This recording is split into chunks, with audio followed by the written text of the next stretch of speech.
Hi everyone, welcome to my tattle room again, and believe it or not, this is bread part 2.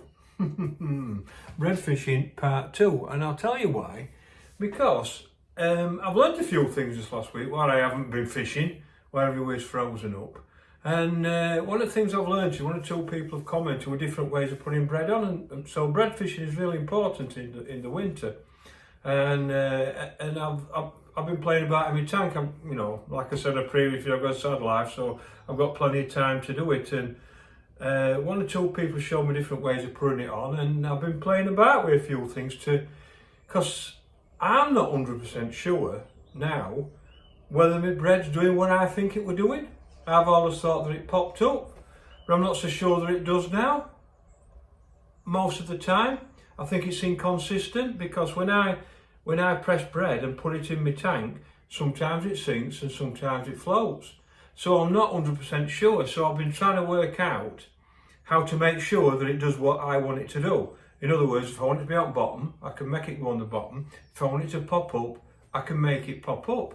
So I've been playing about, and one or two people said it'll sink all the time, and so everybody's got different views about it. They really have. But it's interesting as well because it's made me think, so I don't do a lot of bread fishing. We only do it here, probably for 4 or 5 weeks in the winter. I don't do a lot of it. So although I've done little experiments, I'm probably not into the extreme as what I've done. So I thought I'd just show you what I've done really.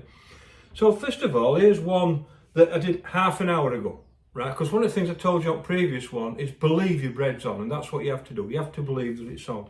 Now that one has been on half an hour. And you can see how much it swells up and everything like that, but that's floating. Now, I know for a fact that, look, it's starting to sink a little bit, but it's still floating, and that's just pure bread. But another one that I can put in, it'll probably sink. It's weird how it's worked. But this one flows 100% every time. Now look how much that's swollen up, and I'm going to show you in a second what I mean by that. Just look at the size of that bait.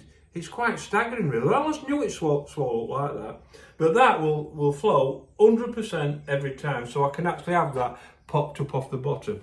So, one way that somebody's explained to me is what they do. They actually do the discs ready, like that. Whereas I was punching 3 in my punch and doing it that way. Some people do it in one, so what they do, they go like that.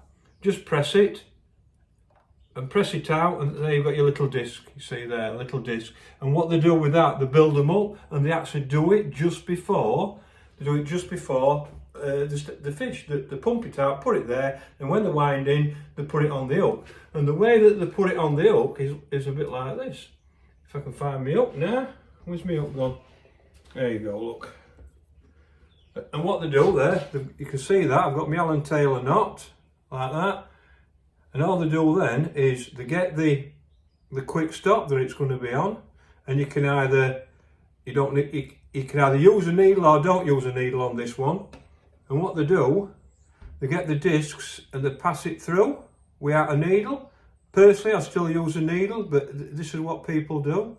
They just pass it through one at a time, like that. See, fiddle with my fingers, probably getting home. That's what it is, and then put it on the line. And what they'll do, as many discs as they want, they might put 3 or 4. But remember, when you're doing this, you pull it on, like that. So if I'm just going to put 3 on, the reason why I'm putting 3 on is because the one I've had in the water for half an hour has got 3 on, I do believe. So you can see now that they're the discs. Now look at the difference in how much, sorry, wrong one, how much that they swell up. Just look at that. That's incredible, isn't it? And it happens pretty quick. But that one is floating. Now let's see what happens with this one when I put it in. So when I drop that in, and that's floating as well. No, it's sinking. That's what I'm trying to say to you. I've learned that it's inconsistent, so it's not doing what I want it to do. Why is that one floating and why is that one sinking? I haven't got a clue. Is it the way I press it together? It all swells up anyway. I'm not quite sure, but all I know is I don't want to trust it anymore.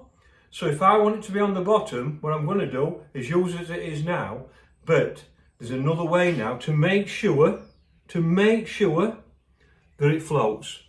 And what it is this. It's a combination. Them beauties.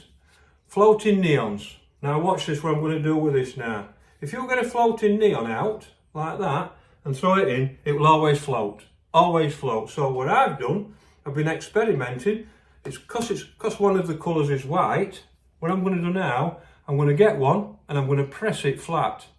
I'm going to press it as flat as I want it, like that. And then I'm going to get my punch. I'm going to get my punch. You can see that. And I'm going to punch. I'm going to punch it like that.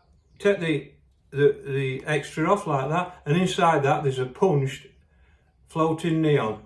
And I take it out like that. Now that is the same size as the bread that I'm going to be using. So I put that to one side. I've got my other discs. So if I get another hook now, like that, and I get me, I'm just going to cut that off because that's my Allen Taylor knot. I love that knot, by the way. I don't know whether you've seen the video of the Allen Taylor knot, but I know a lot of people have started using it and it's gone down really well. So what I'm going to do now, I'm going to do two things. I'm going to put the bread on first, like that. I'm going to press it through. 1,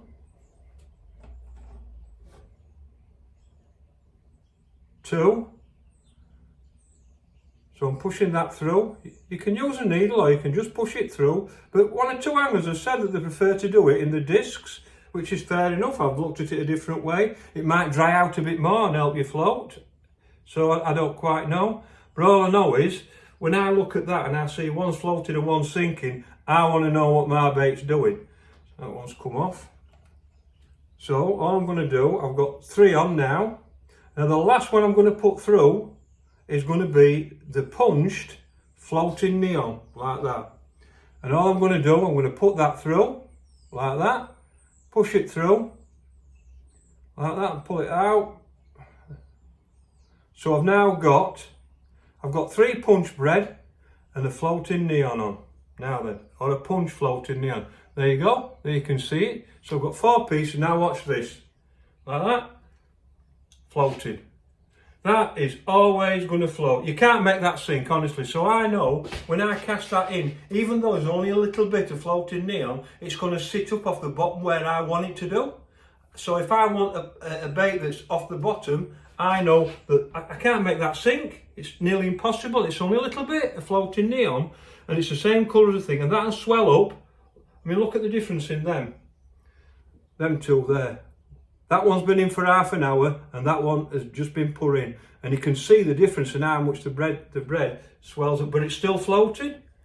Now, if I want to make that a bit different, so let's say I want to pop it off the bottom, let's say I want to pop it 2 inches off the bottom, I can get a stot, a number 8 stot, and it might take 2, like that, and I put that in. It will take 2. In fact, that's how strong it is. It might take 2 to put on. Sometimes it works with 1, and sometimes you might have to put 2 on, like that. But if you put 2 at a depth that you want it to pop up off, there you go. It's pulled it down. Look, so it's pulled it down. So you can now see that. And all I've done, I've just put 2 stots on to weight it down, and that is basically popped up 3 inches off the bottom.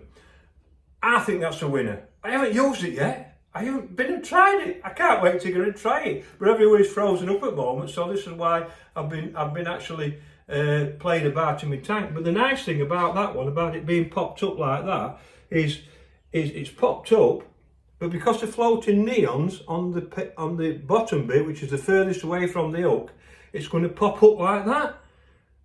That's fantastic, that. So the idea of all this, of playing about with different things, is quite simply, I've realised that bread is not consistent all the time. So like I've got some bread in there, one's floating and one's not. So I don't know what's happening when I cast it out unless I test it in the side. But if I want something 100% off the bottom, I'm always going to get a floating near a white one, and I'm going to punch it so it's the same size as the bread. And I know I can make it as thin as I want by pressing it as hard as I can. Just punch it out, the same as the bread, put it on, and that will definitely pop up off the bottom. That's what I'm going to start and do. I'm going to start and look at that. I know exactly what's happening then. So hopefully I can get on the bank next week, and hopefully you all can get on the bank next week, because everywhere is absolutely solid. So that's why I've been playing about and having a look at my tank and everything like that. And just so it's basically Breadgate part 2, and like I say, I'm always learning, because some people say, well, why do you know about that? Why do you know? Well, the trouble is I don't do a tremendous amount of bread fishing only in the winter, and I actually have tested it in past, and I always thought it popped up. But it does sometimes, but sometimes it don't. And when the fish are off the bottom, all balled up, what you want is something that's popped up in the middle of the shoal that they're going to snatch and they're going to pick it. You don't want it on the bottom where there's no fish, which actually, when I started analysing it, I started thinking, is that why I ain't caught on bread at Allcroft? Because the fish are off the bottom, and that's why I catch bread from the floating neon there? I don't know, but when I go to Lindholm, I catch better on the bread. But is that because the fish are feeding on the bottom?